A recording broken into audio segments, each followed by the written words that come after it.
Explique-nous, là tu as parlé, tu as pris la parole, il y a des violences, on l'a vu à la télévision, puisque des lycéens ont été violemment sortis de leur établissement où ils étaient devant.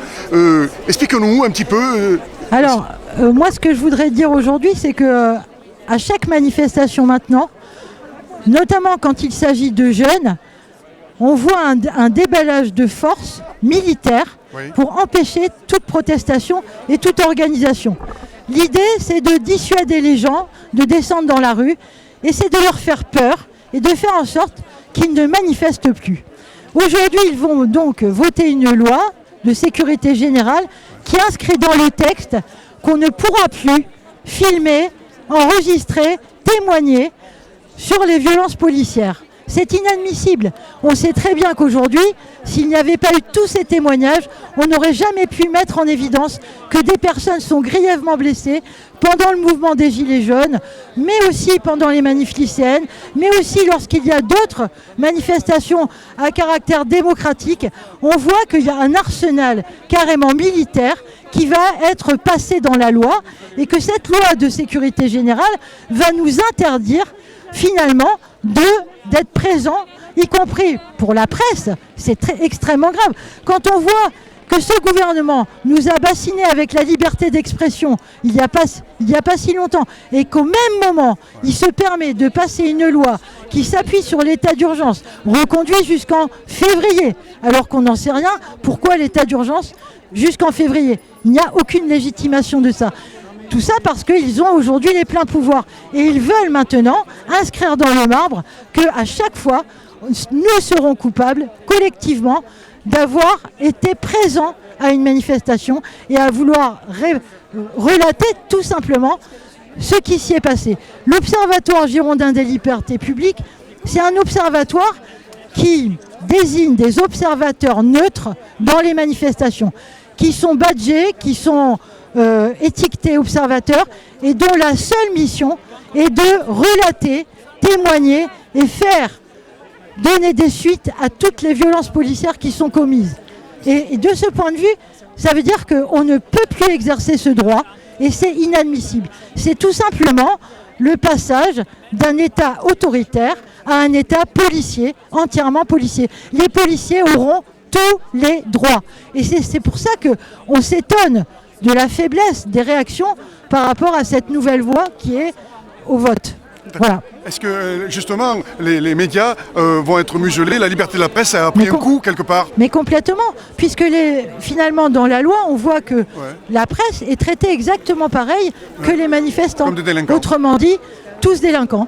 Et lorsque un journaliste voudra filmer ou photographier, eh ben, il pourra également être interpellé et son appareil saisi.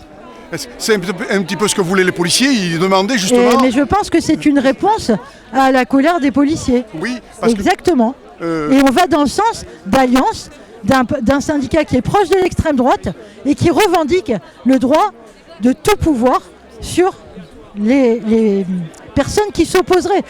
À chaque fois que quelqu'un est dans la rue, il est soupçonné effectivement d'être quelqu'un qui est un émeutier, qui veut renverser ce gouvernement.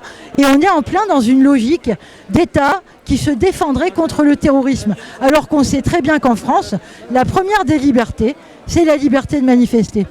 Oui, d'accord. Qu'est-ce qu'on peut dire justement sur cette situation? Éventuellement que les policiers vont pouvoir faire ce qu'ils veulent.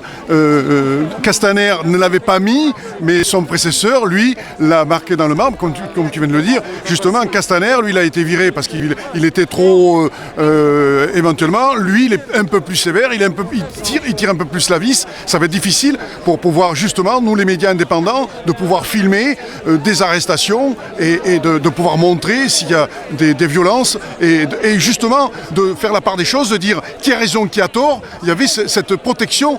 Si les policiers avaient raison, c'était très bien. Si les policiers avaient tort, ils étaient condamnés. Maintenant, ils ne le seront plus puisqu'ils seront protégés. Alors déjà, ils n'étaient pas beaucoup condamnés.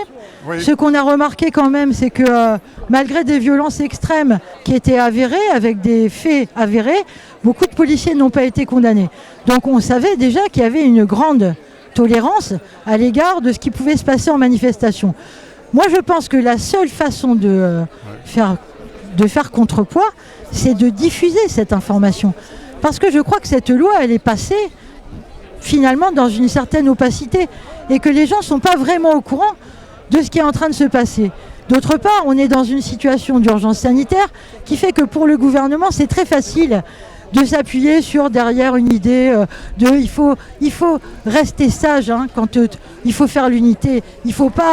On va pas s'empailler les uns avec les autres. Non, non, c'est la grande unité nationale. Ça ne repose sur rien du tout. Et surtout pas sur la situation des droits et libertés, notamment des libertés individuelles, qui sont extrêmement menacées, mais je ne vous parle pas des libertés collectives, les libertés effectivement syndicales, etc. On le voit, il y a une tendance générale, soutenue par tout un tas de forces dans ce pays, pour arrêter de laisser s'exprimer les opinions dissonantes, et on veut nous museler, on veut nous faire taire, et on va avoir des médias qui sont à la botte de ce pouvoir et qui vont continuer à longueur d'heure, à longueur de semaine à diffuser les mêmes âneries, et de l'autre côté des médias indépendants qui vont être effectivement extrêmement sanctionnés. Il n'y a qu'à voir comment les journalistes indépendants ont été traités ces dernières manifestations. Je prends à M. Gans ou à M. Tahar Bouaf, il faut voir comment ils ont été blessés, parce que justement leurs appareils saisis, leurs caméras cassées, etc. On voit bien que la bataille des idées, elle va se situer là. Et c'est pourquoi c'est très important que toutes les forces démocratiques, qui sont très nombreuses, se coalisent pour pouvoir lutter et ne pas laisser faire ce choix politique qui est extrêmement grave. La liberté d'expression doit être là et ne doit pas être supprimée. Elle ne doit pas être assujettie à la subjectivité de policiers. C'est ça le problème. Le problème, c'est que dans les manifestations, on sait très bien qu'aujourd'hui, il y a un armement quasi militaire, qu'on utilise des armes de guerre contre des manifestants pacifiques, et que le but de cette utilisation, c'est d'empêcher, de museler, de dissuader. Et il n'y a qu'à voir comment on traite les lycéens qui manifestent pour la première fois. Des blessés, des interpellations, des violences inouïes. Pas de réaction de la Ligue des droits de l'homme sur cette... Bien sûr qu'il y a eu des grandes réactions, il y a eu des textes très intéressants. Je vous engage à regarder la dernière déclaration de la semaine dernière de la Ligue des droits de l'homme. Ce texte est fondamental. La Ligue des droits de l'homme fait partie de l'Observatoire, elle en a même été à l'initiative.